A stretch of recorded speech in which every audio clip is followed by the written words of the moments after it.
Welcome to Reward Nerds, the podcast that deep dives into the areas of compensation and benefits. My name is Jon, and I'm your host, and I'm your fellow Reward Nerd.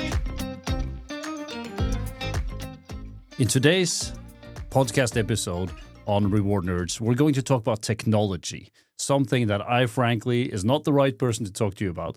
So I have a guest, and I'll introduce him in a second.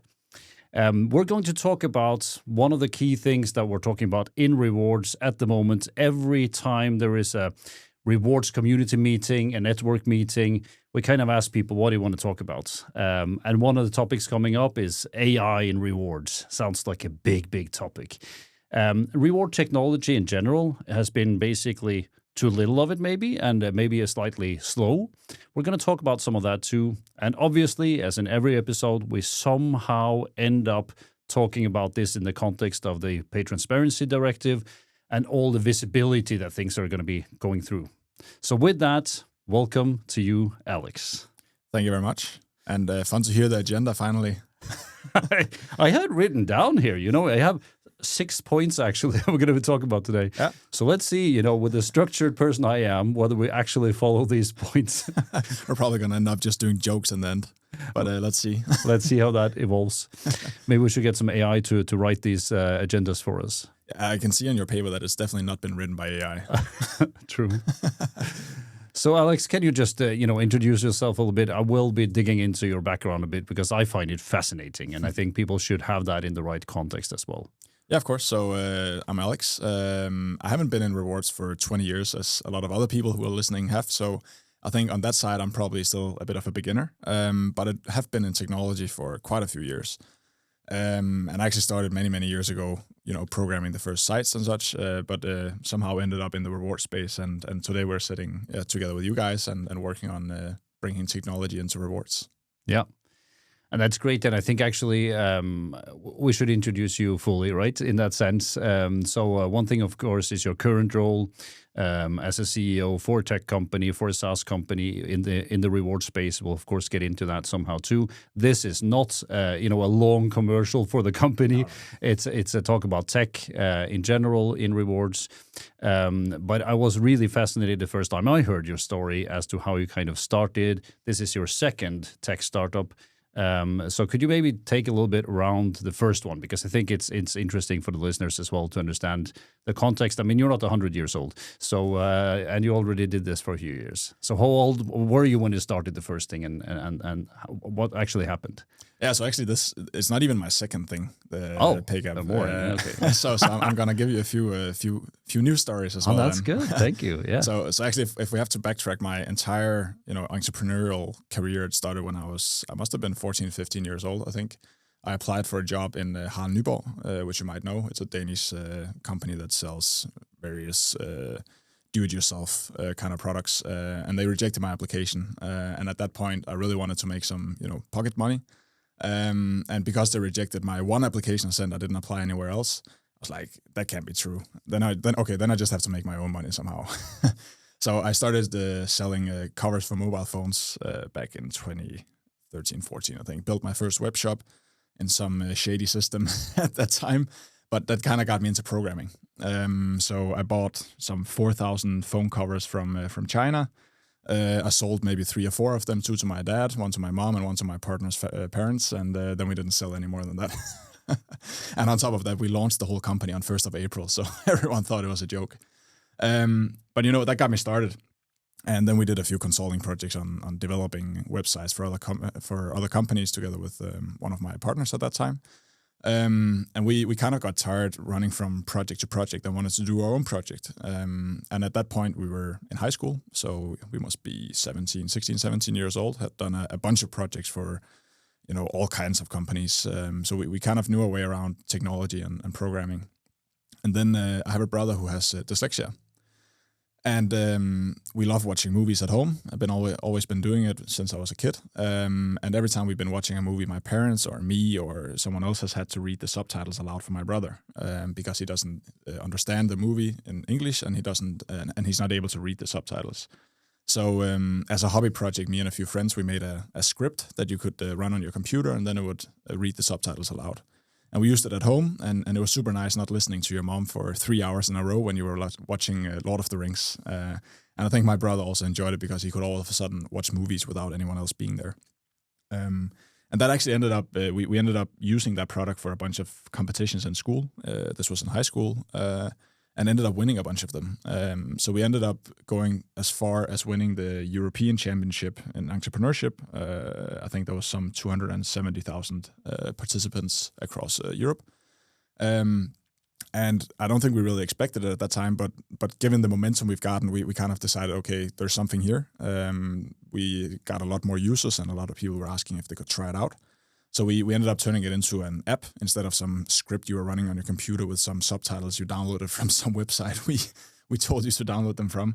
And actually ended up scaling that company to helping, I think it was around 120,000 people with dyslexia across the Nordics, helping them going to the cinema, watching foreign language movies, streaming movies at home, getting them translated, and also in the school. So I spent a lot of years doing that, and it was great. I mean, you could really see the impact you had on people's lives. We've had multiple occasions where we filled up a whole cinema with dyslexics, and we actually still do it to this day today, where we have 400 people with dyslexia going to the cinema, for a lot of them for the first time, with a foreign language movie at least. And a lot of them coming out and telling us that a whole new world has kind of opened up because now they can watch all the foreign language movies. So that's been really great. But, spent a lot of years doing it and also kind of wanted to try something else. And then I teamed up with Frederik and Ole, who are two of my co-founders in addition to you guys, to move into the reward space. Yeah, and that is an amazing story. And somehow I think it affects all people a bit more when it's technology that helps people. Somehow it just feels even more real somehow. So that's great. It's a super story. And I also find it really, really interesting how you got into, from that, first of all, to building different technology. Of course, you could go many ways. And you ended up looking at rewards. And for all of us reward nerds, we're like, oh, yes, finally some groundbreaking thinking, some new tech coming in, and certainly with different eyes than just the traditional big, dinosaur global consultancy building something. This is really cool, right? So before you came so how did you get into rewards then? I mean, it's not the logical thing from doing something with people with dyslexia to say rewards is next. Absolutely not. And it was definitely not written in the stars either. So a quick background on how we ended up here. Me, Ole, and Frederik, we actually met. I know Ole from childhood, and Frederik he knows Ole from studies. And we had talked together about starting a new company. Ole and Frederik are both the techies. They're hardcore tech. I'm a little bit tech, so I might be challenged in some areas, but they kind of complement those areas. So we sat down, I think it must be 1.5 years ago, and tried to brainstorm what could be fun to do. We all love data. We all want to help automate some processes. And for some reason, I had got stuck up in the insurance industry, and I'm not sure how that actually happened. I think it sounds traumatic to me. Yeah, and looking back, it kind of was, I think, because I think the insurance industry is extremely conservative. So there's a lot of things to do, but you're also dealing with a lot of people who are stuck with kind of a regime of how to do things, and that's fine. But I have to, by the way, sorry to interrupt you for a second, because now it sounds like I don't like the insurance industry. We do have clients that are insurance clients. They're very nice. We love you. Thank you. Okay. I mean, the insurance companies are great, but building insurance tech is extremely difficult. And I mean, there's definitely space for that, and we thought we were going to do that as well. So we ended up talking to a bunch of, the whole premise and our hypothesis was that we could automate and optimize a bunch of benefits plans and insurance plans for companies such that you don't have to deal with brokers. So kind of replacing the broker role, because we thought we could build some cool tech on that. So, and that's actually how we ended up talking to people in rewards. Before that, I had no idea rewards even existed, except that I had one of my friends who worked as a benefit consultant in the US, and that was kind of my only peripheral knowledge about that area. So we spoke to, I think we lined meeting up with 4 or 5 different companies and the head of rewards, and we came with this. We were very enthusiastic about revolutionizing the whole broker approach to insurance, and the first thing everyone said was that it works extremely efficiently. They actually enjoy having a physical broker and a person who can come and understand and help their employees understand their insurance plans and also how to use them the best way possible. And they were not even considering switching that out with some technology because that area of insurance they felt like actually works quite well. And I must admit, looking back, I can also see that it actually works quite well in a lot of cases, and I understand that premise. But every single meeting we had, everyone was like, let's not talk insurance, let's talk pay transparency. Because this was a few months after the directive had been implemented in EU, or at least that they had agreed on putting it into an EU directive. So everyone who works with rewards, like all the alarm bells were kind of ringing, and they were all like, we need something to help us with rewards. And we don't want to talk insurance. And when we heard that for the 4th or 5th time, we were like, okay, now we really need to sit down and read this directive. I mean, so far we just heard it. And I remember me and Ole, we went to, we were sitting in Kongens Lyngby, and we went to his old office. He also used to do a startup. And then we sat there and we read it through, and we were like, wow, there's a lot of things to unpack here. And we kind of all of a sudden understand why everyone is asking for help with this. Because on the surface, it just seems like an annual report, and then you have to give your employees some kind of information. But if you take the thought a little bit further than that, you also kind of start seeing the implications that has for you as a company and the whole risk it opens up on the cost base of your employees. And that's quite significant. So we kind of started taking that out as the hypothesis that we could maybe actually do something really cool here and help the companies open up about their salary practices and help them with the transparency part of it.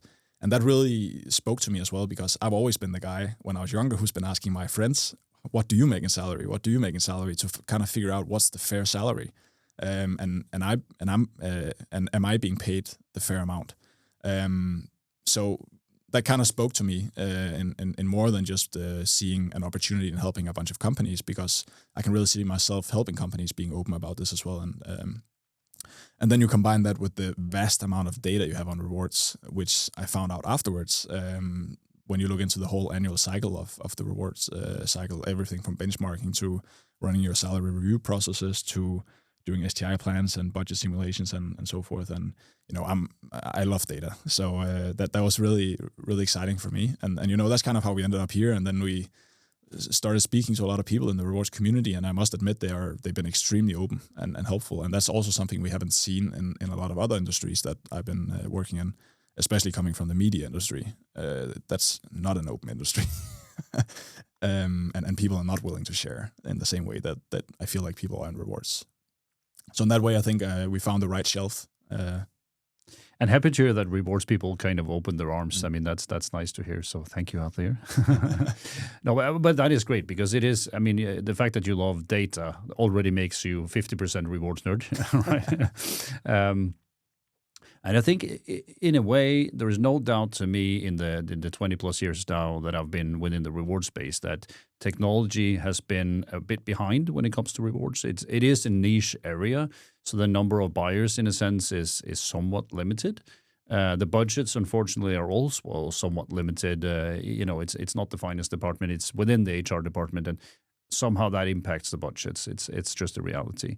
We could always discuss whether or not it's fair, but it's a reality.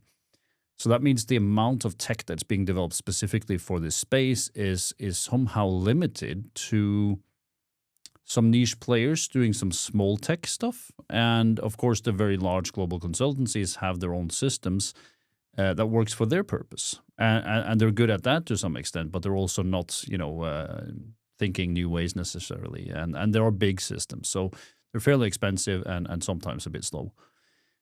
So we've often gotten this, challenge as to what is actually happening in this space, in the tech space.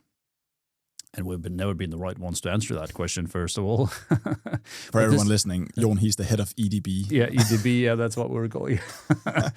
Yeah, no, I'm a dinosaur in that sense, for sure. Although I do like seeing new tech. And to me, honestly, I'm never really that impressed with what the technology necessarily does. To me, it's the visual part of it. It's the fact that you can kind of get the essence of a situation in a visual way in split seconds, rather than doing what most are still doing out there, is using the biggest competitor to any tech, Excel, right? And we also have to be fair. Sometimes that works absolutely fine, right? But the bigger the company, the more complex, etc., the less you can keep on just using Excel. There are many Excel nerds out there, and I am impressed what the system can do, but certainly there I'm are also limitations. an Excel nerd. Yeah, but there certainly are limitations, and we're going to touch upon some of those, and thereby kind of the basis as to why do you kind of do this? Because you could also fairly say, well, you see a directive coming. It is about a lot of change management in the companies. It's about openness. Do you need tech to be open? Do you need tech to analyze a PayGap? You could theoretically do it in Excel.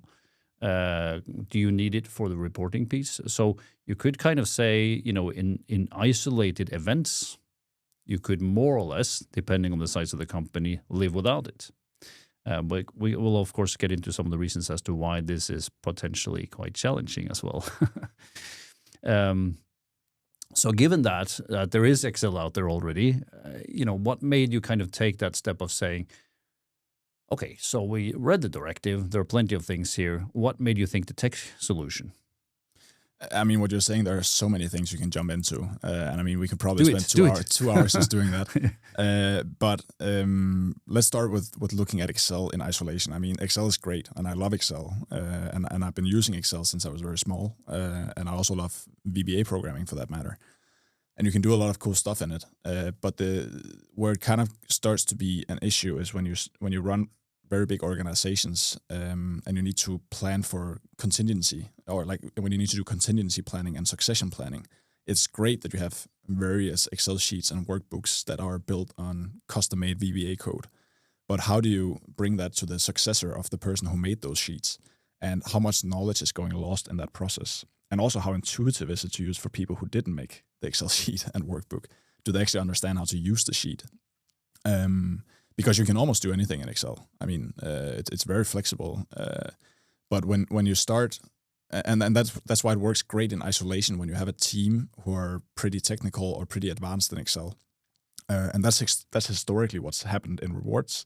You typically have a bunch of people who sit in a team and they're extremely good at Excel or dealing with numbers to an extent where they can communicate through various workbooks and such. And most people can also look at an Excel sheet and kind of understand what's going on.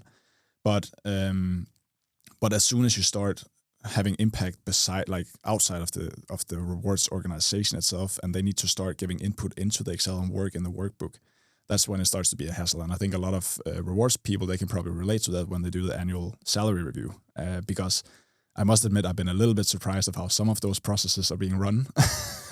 And I kind of understand why everyone is telling us that can be a bit of a pain. And I also understand why Q1 is extremely busy.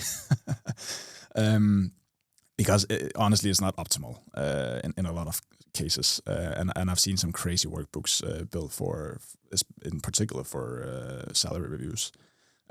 So when you kind of have that in mind, and then you look at the directive, which is, in my opinion, kind of works as a catalyzer for rewards being a bit more widely adopted inside an organization, then I think you kind of have an issue if you, as an organization, solely rely on a tool that has been built by some internal rewards person or a consultant for that matter. Even worse, right? Yeah, even worse, because then no one understands what has been done. And that's kind of where you as an organization needs to make the decision of whether you want to adopt an approach and a framework that's been built in an intuitive way, which kind of takes into account that it should be able to be used by people outside of rewards. And that's where technology kind of comes into the picture, at least what the kind of technology we're building. Because it's not always you need the extreme flexibility of Excel, where you can kind of design the process all the way down to how you feel like it should be. But sometimes you have a regular process in place that runs the same way each year, and which can be designed and be much more intuitive and understandable from a communication side of view or point of view than Excel necessarily can be. And I think that's extremely important when you are dealing with, let's say, pay transparency, or for that matter, salary review processes or other items in the annual wheel or annual cycle. And I think now that, the reward practice is probably going to have a bigger impact than just benchmarking and sending out these Excel sheets, but actually going to be impacted from, employees' rights to information point of view, and employees will have to get these reports, and you'll have to add communication and kind of manage that part. it's extremely important that you have these workflows implemented into a collective platform that can manage all these things and also involve the right stakeholders. And I don't think Excel is necessarily the best way to do that. Oh, and let's obviously, we're not going to say Excel can do everything, because obviously it can't, right? And everyone knows, I mean, it's not a communication tool. It's not a visual tool. It's not, you can do the calculations and that's great and do that well. But the next thing I kind of think of when you talk about that is you mentioned how flexible it is, etc. Obviously it is, but flexibility isn't necessarily good. When it comes to a directive and these kinds of things, there are a number of rules that you need to apply to, and that you need to basically put in on your organization. Just doing a multiple linear regression model, I mean, how many can actually do that in Excel and prove to others that they did the right thing? Do you really want to be the one putting the rubber stamp yourself as an individual in an organization? And does the organization want to risk it? Even though the person that did it right, even that they're skilled, the individual may stop 1 week later, 1 year later, 4 years later, but at some point they will or move on. And somehow then you're stuck with somebody's logic at some point. Is it been updated when there are legal changes? How do they kind of stay on top of that?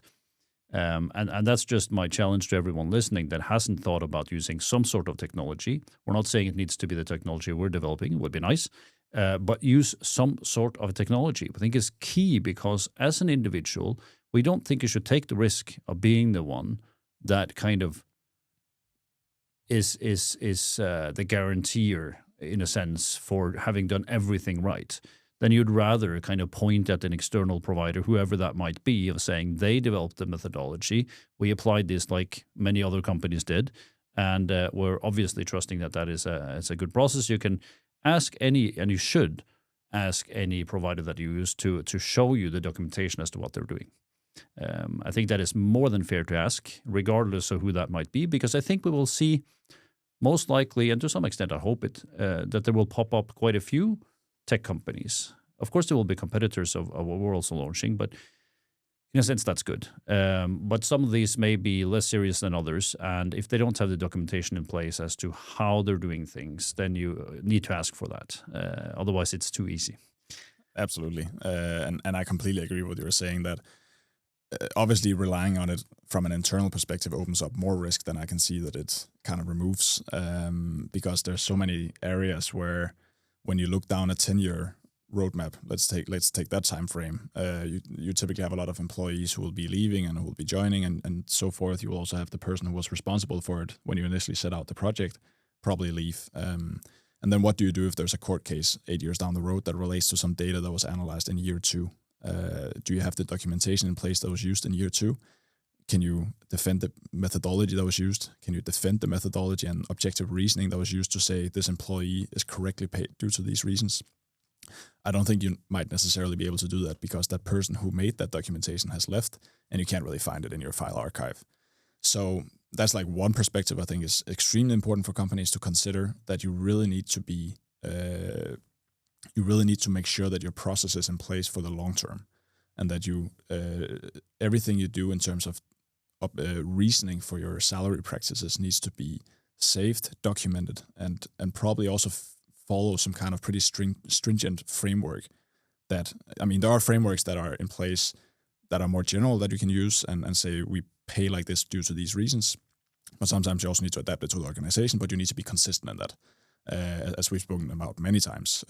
So being consistent over the long term is also extremely important. And when you have a change of employees and the people who are driving this process, that might also be tricky to maintain. And then there's also just the basic factor of saying we have more than 100,000 companies in Europe that needs to do this. Why is everyone doing duplicate work? I mean, why is everyone developing a methodology? Why is everyone following the legislation? Why not let a few players take care of that and then benefit from the scale economics that it's much cheaper to just let a few players do it and then rely on them to provide those kind of services? Because I really don't see it makes sense for that many companies to be going through all of the processes that we're going through at the moment in terms of getting these things in place, and also where they're going to get the competencies.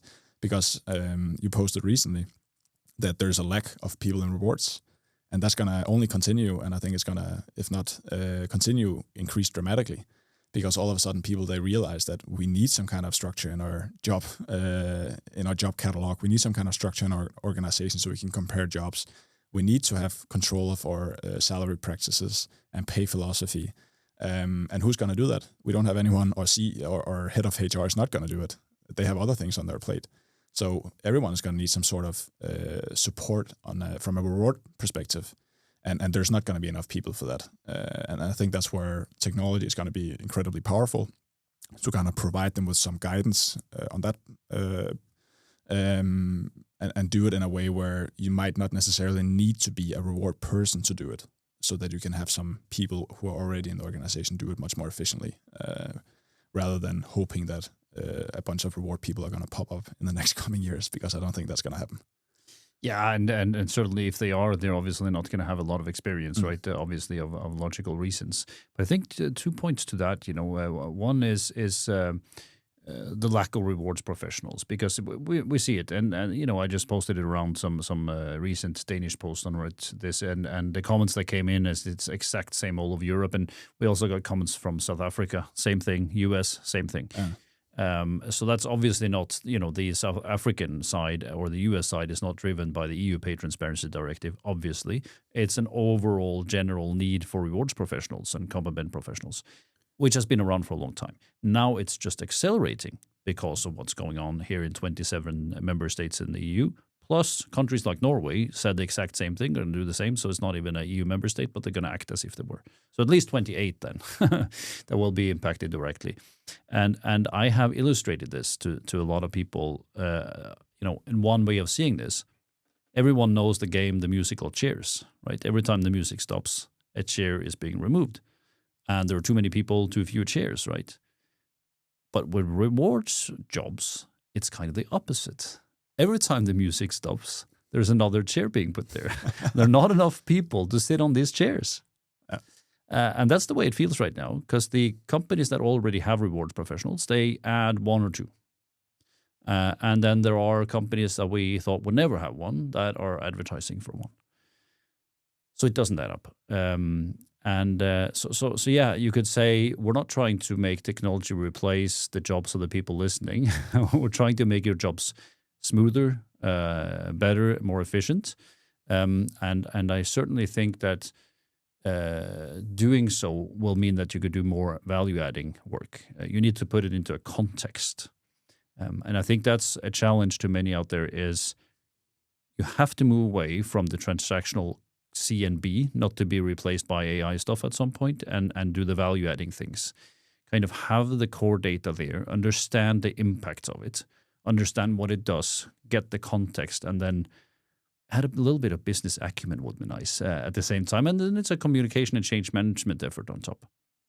And then with that combination and the very important fact that rewards or the cost of people's salaries and benefits packages is the biggest cost of the company, virtually in every company, means that you're not controlling, but you are working with the biggest cost of the company, and that should have massive attention from the CFO, from the entire executive team, and frankly, the board.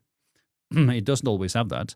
We have to remember that when we're sitting in these jobs and in having a super busy Q1 or doing another, planning for the next budget phase for the next salary review, that this is, number one, the biggest cost of the company and thereby super important. And number two, it's the most private thing of any individual working in the company. It's the entire transaction between the company and the employee. It's the reason for being there. Yes, you can be motivated by the purpose of the company, etc. But at the end of the day, you need to have a salary for it. So it is super important for everyone working in the company and for the company as a whole. So with that, I would just say you are very important. No, but I really do mean it, right? And sometimes it feels like people are talking about this as an internal resource full of introverted people that are just doing some transactional stuff, which is not true. At some point, I guess it has been transactional, and the transactional piece is important too. But it is much more than that. And I think it's important that everyone takes a bit of pride in that whole setup. So we just talked about then inflation in jobs around this, and then by kind of say the development and why is this happening? And then the pay transparency is the accelerator that we're seeing in Europe at the least, and it's just really pushing it. Yeah, one thing is Europe, but I think it's kind of a global movement that transparency is coming, and you see it not only in terms of salary, but all the way around, that people are generally being a bit more transparent on a bunch of things, and in particular now that we talk about rewards, pay transparency is definitely a global thing. I mean, we have, I think it's 14 to 16 states in the US as well who are implementing pay transparency laws, which requires that they post the ranges in job ads, and it's only accelerating with more states. You have pay transparency laws in Brazil, you have it in Australia, and the UK and and it's not a Europe thing. No. And when you kind of, and that, as I mentioned before, that is kind of the catalyzer for rewards all of a sudden fulfilling a slightly bigger role than it might have been before, because as you mentioned, yes, it might have had a nature of being slightly transactional when we look back a bunch of years, where you just need some data outputs from the rewards team, and like what is the fair pay for this employee given our pay philosophy. But all of a sudden, it's far more like it impacts a much larger area of the organization, because all of a sudden it's external as well. All of a sudden, the transparency is inside the organization as well. You can't just sit in the reward department and give a guidance on a range for a position that can be anything, because no one else is going to know. All of a sudden, your employees are going to be able to see what they make relative to their colleagues on the same level. And as you mentioned, salary is one of the most personal things and one of the most important things for going to work. So if you're an employee and you're in the bottom of your pay band, then I think you can be pretty sure as an employer that employee is going to have some questions. And if you don't have your communication in place for that, and your arguments in place for why the placement of that employee is as it is, then you're going to have a dissatisfied employee, and that employee is probably going to move somewhere else. And I think that's very key, because the rewards people play a piece in that workflow and in that work stream to be supplying the right stakeholders inside the organization with the information they need to take the right order of actions in terms of communicating to the employee, in terms of having healthy practices around setting the pay, giving raises and such. And all of a sudden, all of these things that the rewards people have historically been doing are much more transparent inside the organization, and the impact is going to be way bigger than it has been before, because there's just going to be the level of transparency that there hasn't been before. So all of a sudden, I think the rewards team is going to be very linked to employee turnover if you don't do it correctly. So I think that's why we see the demand for comp and bench software or total reward management software platforms increasing as well, because as you mentioned, there's a limited supply of people working within it. So the people who work with it, they need to be more efficient, and the companies who doesn't have the function, they can also see they have the demand for some kind of function within this area, and they need to be able to assist their existing employees in running these processes. So it's definitely a global movement as I see it. Mm. And I actually got this, it's almost like a warning sign, I think, primarily to the CHROs that might be listening, and let's hope there are a couple of you as well. Otherwise, tell them. Because I also see it's not a big movement, but it's been around for some time. It's the whole offshoring of rewards or comp and ben, at least parts of the team. I'm not sure I ever saw it really work. There is not a single negative thing that I'm supposed to be saying then in that respect of the people doing those jobs. They're doing within the frames they're getting. But they're typically very distant, both from where headquarters physically is, the culture of the company, what they're trying to achieve, the reason for what they're doing. And that means that they're going to become this transactional part of things in many instances. I'm sure there are examples that this really works for the benchmarking pieces, etc. But as late as a couple of weeks ago, I talked to a very senior person within the rewards community.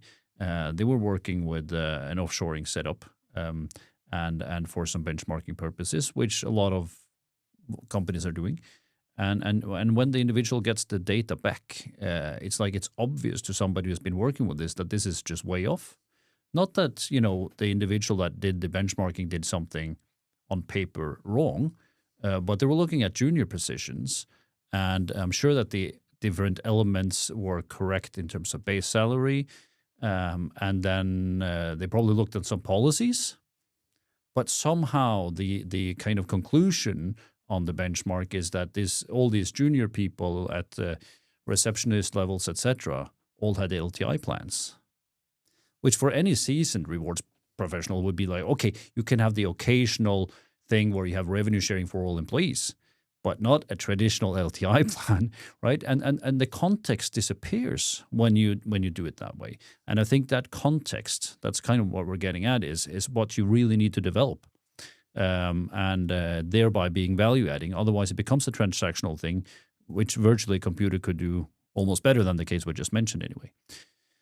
So I think that's kind of what I'm hoping that technology will kind of enforce and make sure happens, is that you get to the kind of point where you can make even better decisions and help you with those instead of sitting there and actually making your crazy formulas. You can kind of look at the data and see, does this make sense? Is it, does this at all make any logical sense to where we are as a company? The fact that we are able to attract people means that if you see somebody at the comp ratio of 40, something's probably wrong. That you find these very quickly to say, well, this doesn't feel right. How do you get to the point of that? And I think technology can really help in that aspect. And that's one of the things I'm super excited about. I think generally just the accessibility, like more distributed access to data, I think is one of my big hopes for the future. And I think pay transparency in general is a big driver of that. And I think that makes it much easier for not only the companies to determine, do we actually pay what we would like to pay in the market, but also for the applicants and employees to determine, do I feel like what I'm paid is fair? So obviously there's always two sides of that coin, and I think we will see much more transparency on both sides in the future. And this is really one of the areas where I feel like technology can really help a lot of companies with getting better access to better data. And as you mentioned yourself, giving them access to context-based data. So how do you take their time away from spending hours and hours on various formulas and work that doesn't necessarily bring any value when they are simply just looking for an output that they can make a decision based on? I mean, that's kind of where we want to move, that the time you spend is value add time, where you take you have the output and the data you need and the context you need to make a decision on something that has an impact for the company. Because that's one thing we've seen in rewards, at least after we started looking at it. There's a lot of time being spent on getting to the output. And then after that, you can start discussing and figuring out what do we do with the output of the data we're looking at, instead of just spending all your time on having the data readily available in the context that you require and that you need to make these decisions. And that all kind of also comes back to pay transparency itself. And the first questions we had with why is it that every organization should, to some extent, rely on some kind of technology for that? Because does it really make sense that you have reward people sit and identify outliers in your organization when there's already a shortage of people who can do that, instead of spending the time on mitigating any potential risks in your organization and remediating the employees that are affected by whatever salary they have and thereby identified as outliers? I mean, you really need to spend the time on fixing those gaps instead of identifying the gaps. And that's really where technology can help, and to some extent, technology can even help you fix some of the gaps, or at least give you some direction, so that you have better context in how to fix them. So now this leads to me a number of disruptive things I was thinking when you said this, because we have to. I don't know the exact number. I'm just making it up now, but I don't think it's that inaccurate. I would say maybe 30 to 40% of people working within comp and ben and rewards are analyst level. Yeah. And that is not just by level, but actually they're analysts. And you could, in theory, say, well, hang on, don't do all of this analysis, get to the output. Don't spend as much time on this. And then maybe someone thinking, wow, that's my job on the line. AI could be replacing that, or technology could be replacing that. It's a big threat. That's not exactly how I see it, though, because number one, yes, it will be, I think, an overall challenge for everyone in virtually every part of any job is to upskill yourself. Because very transactional things in one way or the other will be at the least minimized by some sort of technology or AI. So I think that is good to have in the back of your heads as well. But at the same time, and this is key, the next many years, we're writing 2025 now, but for the next many years, this is a prediction from the person who knows nothing about technology. But people have poor data. Yeah. Data quality, master data, call it what you will, but the data, the employee data is scattered. We're talking to an organization of 300 or 400 people. It's that situation. We're talking to 100,000 people. It's the same situation. They're saying, well, just with us, it's a mess, you see, because, and whatever reason. And so there's a huge work here to say, all right, let's get the data ready for tech. Because it frankly isn't many times. Yeah, I completely agree. I mean, you see that over and over again, and that's not only for the rewards community. I mean, that's a general notion when you start applying technology, and especially when you get into the realm of machine learning and artificial intelligence. Bad data in is bad data out.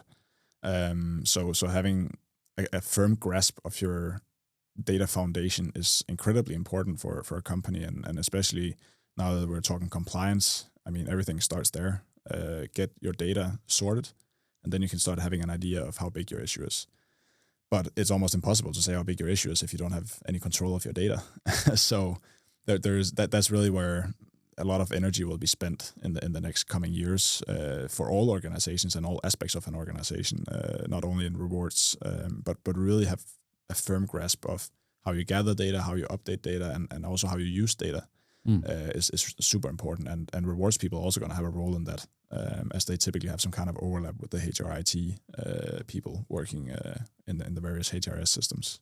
Yeah, and I want to bridge that into some of these very well-planned points I have on my sheet here, because we're kind of starting to talk about AI in rewards now, and I have a very good point on that soon. So that's, but first I want to kind of take it into this whole data-driven HR piece, because we are seeing the CHROs wants data-driven HR. Thereby, you need data-driven rewards. And rewards is the part of HR where you kind of expect that you might have good data. So dashboards are, they've always, I think, been popular since they arrived, because it's like a visual, nice way of seeing something, and you see movements in a different way, etc. And people are building them, by the way, they're building them by themselves. Plenty are doing their own developments of the Power BIs, etc. And sometimes it also feels like you're mentioning, why does every single company have to do it themselves? Can't you just kind of inspire each other and get something out there? But this, again, goes back to you need to have decent data. What are you supposed to do with data-driven HR if your data is poor? And we get requests quite often when we help companies with dashboards, and I understand people want them, and we're more than happy to make them. We think they provide a great value. You can also do some ILM mapping and all of these kinds of cool things. But we also get questions on predictive HR, predictive data. I mean, come on. Right? Start making sure that your data is accurate. Yeah. You can't even talk about what your data looked like a year ago. You can frankly not talk about what it looks today, because you don't tell the full insights into what is actually happening in payroll. You just have your policies, or you just have the base salaries. That is not enough. And now you want to do predictive analytics? To me, that becomes a bit of a joke, right? And being a bit harsh here, but I don't think there is more than a fraction, maybe 0.5% or so of companies that can actually, in theory, go there. And the next thing, how good is the prediction? And that leads us to the AI piece. Yeah, and I completely agree with that, because I mean, I get why a lot of companies want to go into the predictive realm of kind of projecting their data. And knowing the future is beautiful, right? It's amazing. Or scary, I don't know. I mean, it would be amazing to know the future. And I get why they would like to know that. And also to predict the employee turnover. And, I mean, you can use it for a bunch of stuff. But a lot of people or a lot of companies are so obsessed with getting to the predictive part that they kind of neglect the predecessor for that, which is your data. So, I mean, if your margin of error in your data that you're basing your predictions on have some kind of fairly big margin of error percentage, then you're only going to magnify that once you start adding the predictive element, because it's not like any machine learning or anything else is going to kind of narrow down your margin of error. It's like if you're shooting an arrow at a slight angle relative to the line you wanted to shoot it at, the further you shoot it, the bigger the error, or the further away from the target it is. And I think a lot of companies are kind of neglecting that notion when they're saying we need predictive analysis now, and I would love to help them with that, but again, we always come back to are we happy with what we're putting into the system? Because if not, then we're not going to be happy with what comes out of the system, and especially not in the long term. Yeah, and that kind of really just emphasizes again the importance of the CNB and rewards analysts and the work that needs to be done there. Also, the cooperation as to how do they cooperate with anyone from the HR business partners to get the right input as to what's going to happen, what's happening, what's planned, etc. from the business side. But I think payroll is underestimated in the sense of the importance of doing accurate stuff here. Everyone knows that the payroll data is the best data. You can have the most fancy HRIS out there. You can buy the most expensive ones for whatever fortune. They can contain mistakes. But if there's a mistake in payroll, you're going to know when the monthly payout is, unless, of course, people get too much money, which rarely happens. But that is right. Payroll data is accurate, right? Mistakes are made, of course, but then be corrected very, very quickly. So it's like the source of having a really, really good link there between payroll and rewards. To me, that is so key. And that's one of the funny things, because for some reason, payroll data is some of the data that's the most difficult to get your hands on. I mean, I feel like HRIS data you can get fairly easy. But as soon as you start talking about actuals, then for some reason it's a whole other conversation. And that one is one we need to dig into, right? Yeah. Because it's like... Again, targets are really nice to kind of, if you want to predict something, and talk about the targets, because policies and these things, this is saying something about the future. You can use it when you do benchmarking as well, as saying, all right, so what is the typical range for this and that? And how many percentage bonuses, etc. do you have as a target? But that's just a target. Yeah. And when it comes to the reality or the directive for that matter, you're looking at actuals. Yeah. And we need to get hold of the actuals. Yeah, and I mean, companies should also be interested in the discrepancy between your targets and your policies, and then what's actually being paid out as your actuals, and what happens in that step. And I mean, that's what we spend quite a lot of time on analyzing. Going from the policy side, where we typically look at the targets and are we doing everything okay from a policy perspective, and then you really need to bridge that into the actuals, and then understand, okay, now we at least have our policies in place. Is there anything happening from that stage and then to the actuals that we do unknowingly? And that's the whole human aspect of it, isn't it? All the biases combined in one go, and you end up with a number where it differentiates. Exactly. And of course, on top of that, you also have situations where companies are doing better or worse than they expected, and the payouts are of course higher or lower in a certain time. But we're also talking about, and we need to consider it, right? So when we're talking pay transparency and when we're talking reporting, looking at data, there are many things to look at. So one thing that has popped up to me is like a surprise is because it feels like in rewards, you're very often just talking to the people that are on individual contracts, and you don't consider anyone that's a blue collar or unionized employee as being, well, to be frank, not important in a sense, because they are already kind of covered by something. But now they're fully included in every single analysis, and I've heard people claiming, but it's fine, they're all in the union agreement, it's all good. Reality is they're treated differently still, some places. I mean, the overall minimum things are the same, and there's certainly not gender discrimination by policy or by negotiation. But then there are all of these individual things that you as an individual can potentially get on top in a lot of instances. And then they vary in exactly the same way as in everyone else. And you also have all of these allowances. These are the ones that surprise me the most, are all the allowances that you may be having. Yes, you offer the same, if it's a shift allowance, if it's a night shift allowance, what have you, they will probably get the same amount when and if they have that shift. But do you offer it in the same way to everyone? How is it being used in reality? What are you actually paying for, and who are you doing this to? So this kind of needs to pop up, and that's why the difference between, in a way, just looking at target data and just looking at your policies, it's not going to suffice. No. You need to have the actuals, and since reality is that you will have, if it's about shift allowances, these things can vary month to month. Same, you could say, well, of course, with payout on people on commission plans, they could have monthly payouts. But that means you kind of need to have a flow on a monthly basis in many, many instances. Yeah. And don't do that in Excel. No, absolutely not. That would be a nightmare, I think. I mean, there's a lot of, especially now that you brought up unions and collective bargaining agreements. I mean, now this whole talk is going to end up being, from the perspective of pay transparency and throughout a lot of what we're discussing, but especially with collective bargaining agreements, I think a lot of companies, they think that as long as your employees are part of them, then they're kind of safe. I mean, someone else negotiated the salaries there, and then they have some kind of allowance on top of that. And it's exactly the allowance that can be really tricky for a lot of people, and which people I don't think employers necessarily look too much into them for various reasons. And you can ask a bunch of companies in the UK how that ended up. Not good, I can say, because they're not protected through that. And I mean that's one of the things we've been discussing a lot. How does the different unions take that into account now that the Pay Transparency Directive is coming? That you're negotiating for one group of workers over here, and you're negotiating for another group of workers on the other side, and they're getting two different salaries because they're part of two different unions or two different collective bargaining agreements. But for the company, the positions are on the same level, and they provide equal value. But that's not considered in the negotiations. And what happens then is that the company needs to be proactive in seeing that and identifying that and correcting the side that's been underpaid.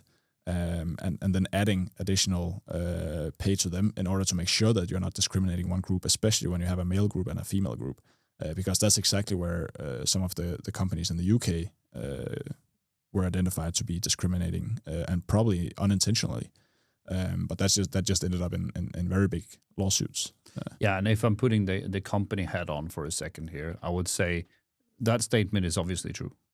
At the same time, it cannot be true every time, because you cannot just by the whiff of it saying, all right, let's just increase the salaries of a whole group.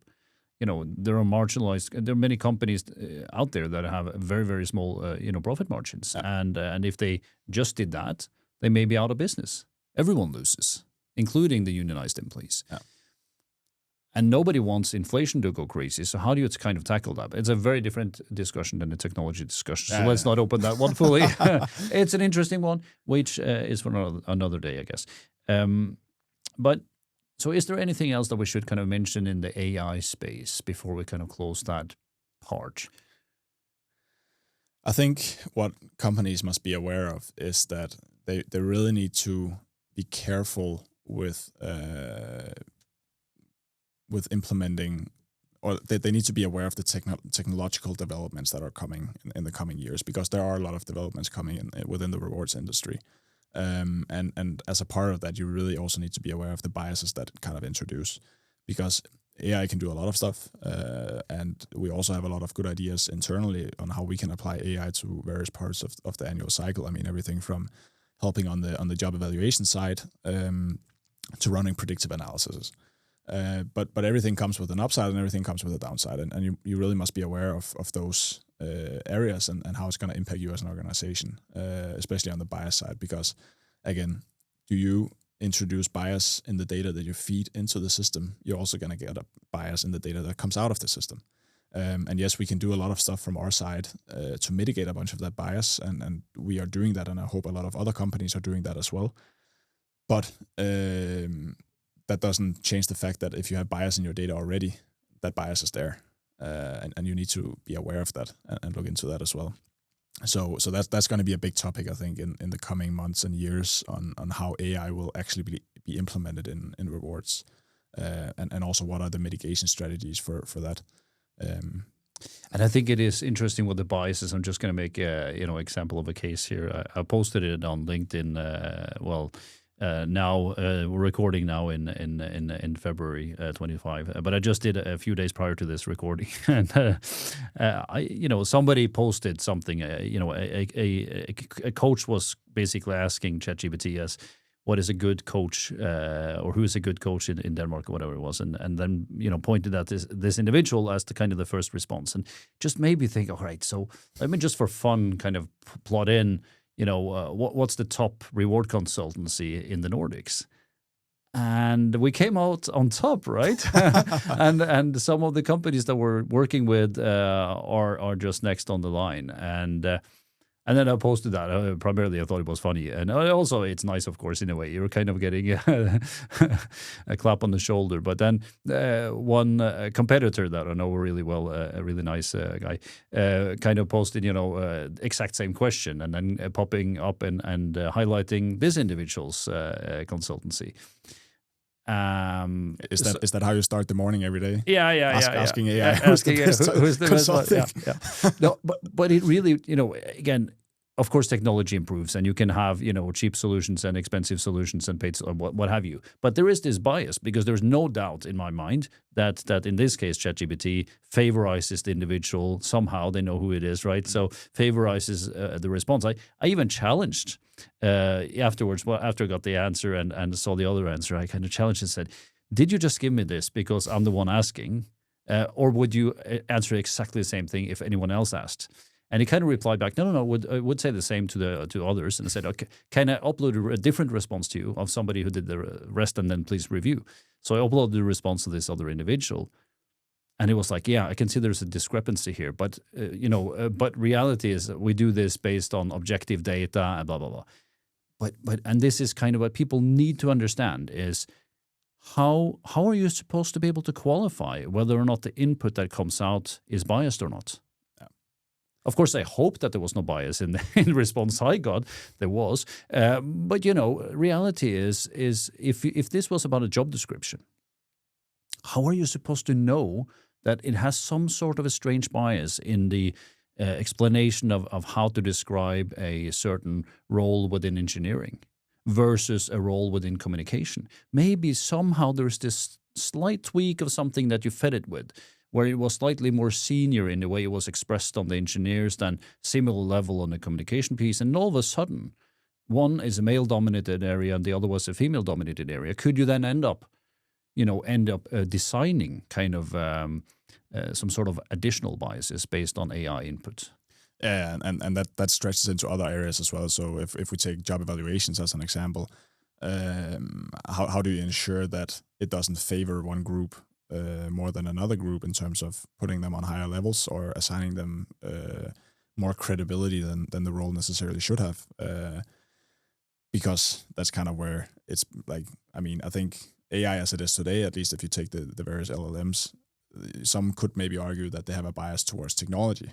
So are they gonna benefit positions within technology more than other positions because of that bias? And I mean that can be really difficult to quantify, and that's where you will need to be extremely detailed in your review of the output of these systems, just as well as the data that you put into the systems, of course. And that's also where it gets tricky when you then add third-party data that you don't know. And that's essentially what you do when you rely on different LLM models.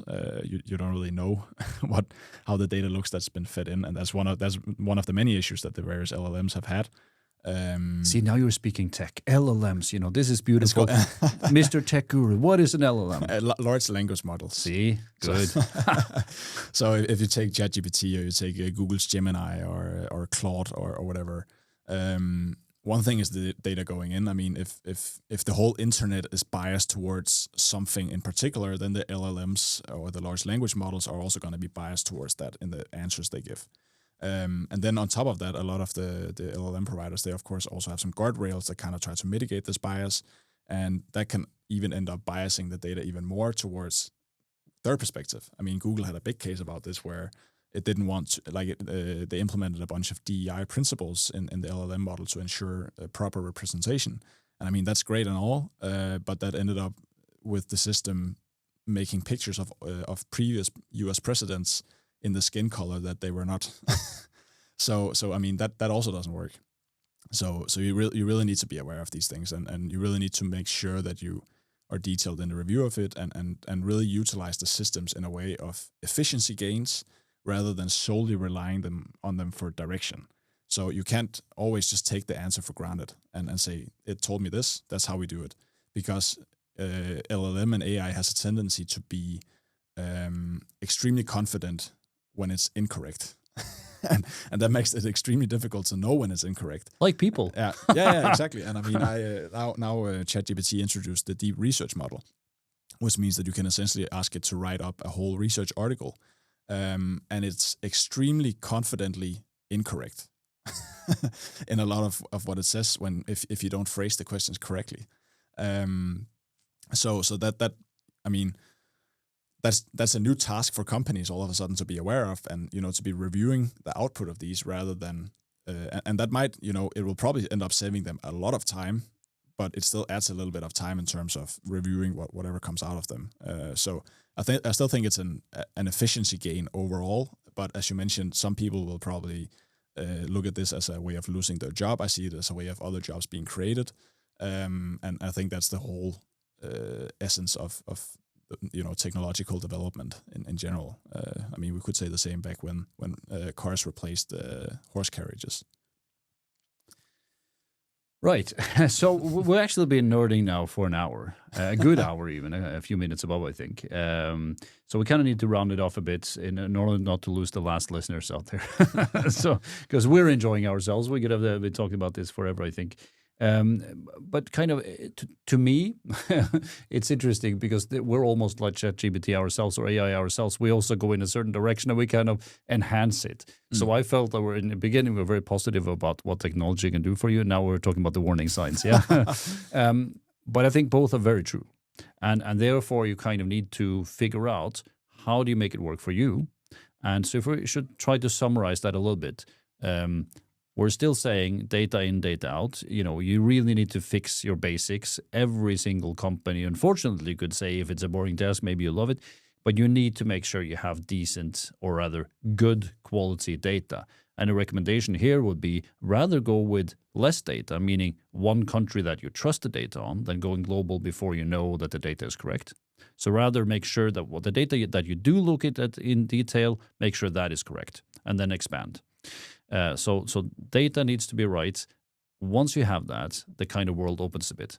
Then you can do the really good stuff and kind of use technology for your advantage. But make sure you do not just trust an output of saying this is it. So let me just take a very quick example of that. You could have a dashboard. Let's just now play that where we're going directly for the EU Pay Transparency Directive. We're going straight to the dashboard, and you see a company on the front page saying you have a 0% pay gap. And it could look like that's beautiful. The conclusion is we have no issues. You kind of go with that to your top management, and there you go. But the reality is that number is just a mix of every number you have, right? So in theory, you could have a blue-collar heavy company with plenty of males in the blue-collar jobs. They're being, paid lower for different reasons, and then you have kind of an underpaid male population overall. And then you could have a major issue in your white-collar population that was favoring men or women, but the sum of it is a 0. You could also have different areas where you see, well, you're kind of, and we see this trend with quite a few companies actually, they're paying females slightly higher than males when they are newly educated and fresh out of school and relatively young. And then something happens around the age of 30. Who knows? Maybe some people get babies. Overall, when you look at the big population, it basically changes. It seems they're not being promoted in the same way. They're not getting the same salary increases during maternity leaves. And yes, men also go paternity leave, but still we see the same trend. And they never really catch up. But you could disguise everything in a sense of looking at an overall average, overall median for that matter, that could look like a 0, and you could incorrectly conclude, and you could have major issues underneath. So make sure that you kind of look into the data and understand your situation and context before you kind of conclude what's going on. Yeah, and exactly what we speak to most companies about, start with a gap analysis and even extend it back to your data. Run a gap analysis on your data. Understand where is it missing, where's the lowest hanging fruits in terms of getting the data in place. Take that data, pull it into an analysis, whether you use a platform as we've been talking about, or whether you still think you should rely on Excel or Power BI, get an idea of the size of the problem. And in that, understand the underlying dynamics of your global number or overall number. What drives that number? Is it being pulled up on one side and down on one side, which equals out to 0? And really make sure that you build models that takes that into account. and then drill down and all the way down to the employee level or individual level to see where does it come from, and also do it across other factors like age, as you mentioned, as we see women are typically paid more in the beginning and typically paid less later on. Yeah. So I'm tempted to sum this up of saying, with this in mind, make sure your data is good. Once it is, make sure you use some sort of technology to enable you to make the right conclusions, deep dive into some areas, to double check and sanity check. Use some sort of a technology solution for your own sake, so you're not the one trying to stamp something of a process that, frankly, why would you as an individual do all the research that every single of these tech companies have been doing in order to make sure they understand every single detail? I mean, it's a huge task, and I don't even see one person being able to do it, really. So use some of that. Use our competitors. Use us. Use whoever, primarily us. But I mean, no. But really, it is to me almost most important that companies get their eyes open and understand technology is needed, and use whoever provider that fits best to their need and their situation. And obviously, on an ego perspective, we want our solution to be accurate and best for most. But the reality is we want them to use something so they get to the best possible solution. Yeah, and back when we started PayGap and we spoke to some of the other competitors as well, I think we all agree that this is an area expanding so much that, I mean, I think there are so many companies starting to use technology that the most important part is just that they choose a provider. Yeah, and yes, we would love to help, but we also understand that sometimes you also choose other providers. But I think our message is go for at least some provider so you get your data structured and you start working with this in a structured way. Yes. So that's kind of concluding it for today, I think. A long, nerdy chat around technologies, the pluses, the minuses. But in the end, it's there to help you. Make sure you use it right and make sure you kind of elevate your own position within the company to go from transactional to actually real value-adding rewards. Thank you so much for paying attention for so long for this episode, more than now. I think it's the longest one we've had around technology. I think it's been super inspiring to talk here to Alex as well. And Alex, if people want to hear more specifically about what you're doing and what you're representing, they of course should be able to do so. So how can they get hold of you and how can they learn more? Yeah, so first of all, obviously we work together, so they can start by reaching out to you guys. Otherwise, they're more than welcome to reach out to us at paygap.com. And as I think we've touched upon, we do help a lot with pay transparency and kind of take the companies throughout the whole journey there and kind of boost that with technology to automate as many of the processes as possible and take good care of them. Thank you so much, and thank you so much for scaring us a little bit on technology and also making sure we understand it actually can gain us a lot. Thank you so much, Alex. Thank you.